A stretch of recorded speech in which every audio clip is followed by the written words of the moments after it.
The renaming and rebranding of the Twitter platform to X is not something that many people were expecting. It seems like Elon Musk was so upset over PayPal executives rejecting the X payment system name for that app back in the early 2000s that he just went ahead and bought the world's most popular social media site and bought back the X.com domain name from PayPal so that he could combine them for some kind of revenge. But this combination has been backfiring in many different ways. Never mind the fact that a single letter company is kind of a trope for evil corporations and media. There's already other companies and groups that have made trademark claims to X. Like Meta literally filed a patent for an X trademark just a few years ago. Microsoft has had an X trademark relating to the Xbox game system since 2003. We've got the X Games, we've got Xorg. There's so many X's already.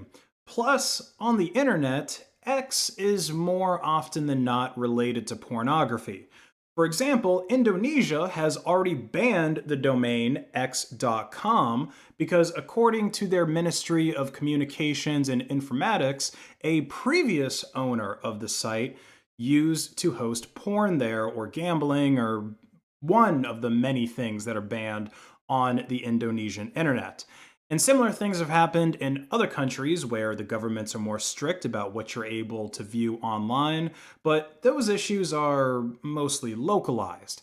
The problems created by the rename in the app stores, though, that affects everyone on mobile, which is the majority of Twitter's users.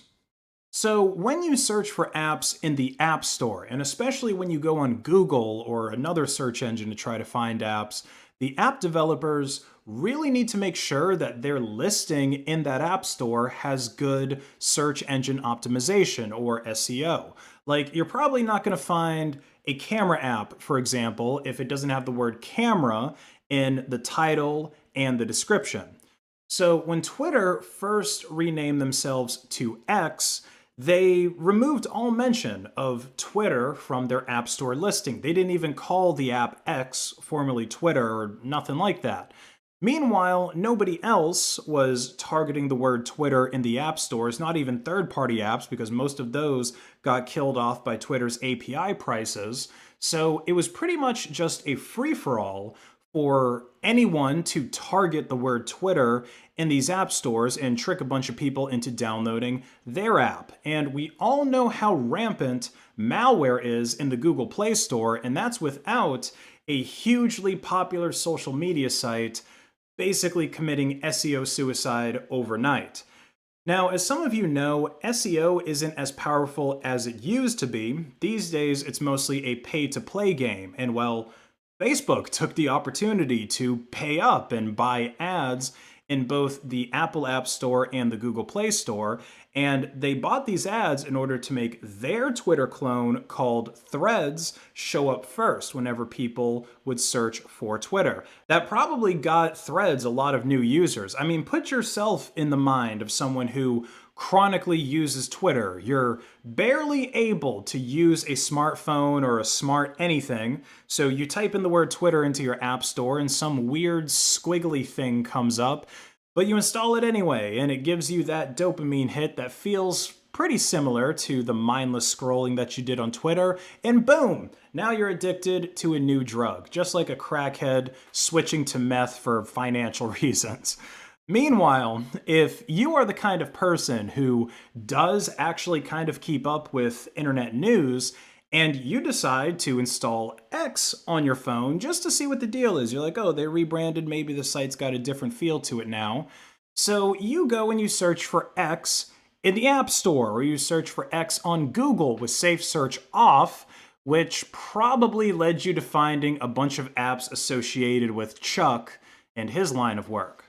I mean, imagine Grandpa getting a shiny new iPhone for his birthday, and then he decides that he's going to download X to try to talk to his grandniece in Connecticut. Those kids, they're always using X.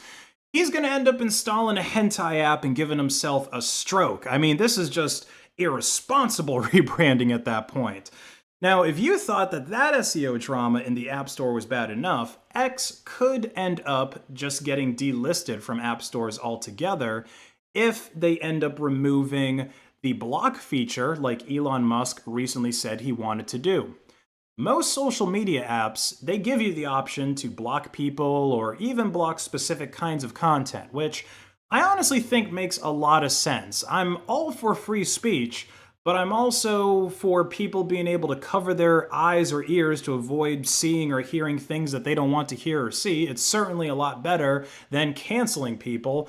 And blocking people online, it's pretty much just the digital equivalent of that, of covering your eyes and closing your ears. And it turns out having this feature on your social media site is a requirement in order to be listed in the app stores. The specific wording from the Apple Store says that apps must include the ability to block abusive users from the service and a method for filtering objectionable material from being posted to the app.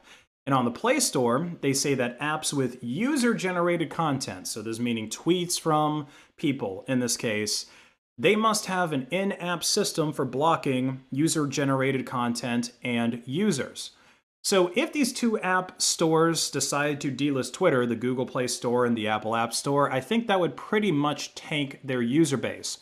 I don't even think iOS users are going to be able to get on X if they can't sideload apps, and imagine letting your average Twitter user that has an Android phone loose on Google or some other search engine to find the official x.apk and then download it to their phones and install it. It's going to lead to some malware dev somewhere creating the largest compromised Android smartphone botnet in history. Oh, and speaking of botnets, it turns out that a very large percentage of Elon Musk's followers on X are bots, or at the very least, they use the platform in a way that kind of makes them look like really lazy bots. So, of his 150 million plus followers, 42% of them have no people following them on their accounts, absolutely zero. 72% of the accounts that are following Elon have less than 10 followers, and about 40% of his followers haven't even made any tweets. About 2/3 of his followers have made less than 10 tweets, and finally, over 25% of the accounts that are following Elon Musk have been created since October 27th, 2022, which is the date when he completed his acquisition of Twitter. So either Elon managed to become the most followed guy on that platform with a relatively inactive fan base, or something fishy is going on. If I had to guess, someone at Twitter, like an engineer, probably created some kind of script to create fake accounts for Elon to pump up his numbers, because he wasn't always the most followed. I think Obama or a couple other people had more followers than him. So yeah, they probably just did, some magic in the back end to pump up his numbers so that Elon would now be the most followed account and the engineers could avoid getting themselves fired, because when Elon first took over Twitter, he was complaining so much about the engagement, especially the lack of engagement on his tweets. He didn't think that there was enough going on. But hey, when you own the servers, I guess you're allowed to do that. You're allowed to hack your follower amount, whatever the owner thinks is best. But I still don't think that this rebrand from Twitter to X was the best move. Like, at least with Facebook rebranding to Meta, the only real name change was with the parent company, Facebook. The app, Facebook, still remained the same. So the only people that might have been confused when Facebook renamed themselves were people owning Facebook stocks or maybe people tracking its stock price. The X rebrand, as you saw here, is having serious side effects directly to the platform's traffic. But it's something that nobody has really pulled off before, like the whole one-letter domain and one-letter company thing. Like, I know that Overstock did a long ad campaign years ago telling people that they now own the domain o.co. That URL is short and sweet, and that combined with the amount of ads that I saw for it as a kid has clearly seared that domain name in my brain, probably forever, even though I don't think I've ever shopped on Overstock.com. So maybe Elon can really pull off this whole X.com, X app thing, especially if he does actually manage to turn it into an everything app like WeChat, which he says is his plan. But until now, it still works like Twitter, so I'm going to keep calling it Twitter. I'm just doing my part to add a little bit more chaos into this crazy social media world that we find ourselves in.